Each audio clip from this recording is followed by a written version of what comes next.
Tao po. Yes? Nandito po ba si Mrs. Evelyn Sanchez? Ay, ako nga. Sino? Ma'am, ako po si Joy Santos. Matagal ko na po talaga kayong hinahanap. Ay, bakit? Tungkol saan? Malamang po hindi niyo na ako maalala. Ako po yung dating nurse dun sa dati niyong pinag-anakan na ospital. Ay, hindi ko na nga maalala yun. Ang tagal na nun eh. Mga 16 years na rin. Oo, 16 years old na nga yung anak ko. Ako, alik ka nga, pumasok ka muna. Tatayo ka dyan. Hindi maupo ka. Ano bang sadya? Ma'am, hindi ko po alam kung paano ko po sasabihin sa inyo to, pero hindi ko po alam kung naibigay ko po yung tamang anak niyo sa inyo. Ano? Ano ibig ko sabihin? Bilang nurse po noon, ako po yung naka-assign na mag-abot po ng baby nyo. Pero dalawa po kasi kayo ng anak eh, kaya nalito po ako. Anong nalito? Ha? Ma'am, huwag naman po kayong magalit.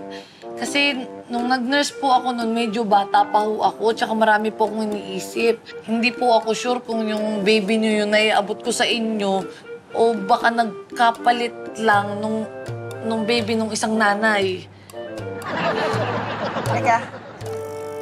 Alam mo ba kung anong sinasabi mo sa akin ngayon? Ha? Sinasabi mo na yung bata na inalagaan ko at minahal ko ng 16 years ay baka hindi akin. Ha? Huwag po kayong magalit, ha? Hindi pa naman po sigurado yun. Hindi pa naman 100%. Mga 50-50 pa lang. Kahit na! Napaka-irresponsable mong nurse! Wala kang kwenta, napaka-walang niya mo! Hindi mo ba alam na pwede kitang i-demanda? Pati yung ospital, i-demanda ko? Ha? Nay! Bakit? Ano nangyayari? Ay, pasensya na po pala talaga, ha? Naiintindihan ko naman po kung ba't kayo nagkakaganyan eh. Pero handa naman po akong pagbayaran lahat mga kasalanan ko. Sorry po talaga. Alis na po ako. Pasensya na. Sandali.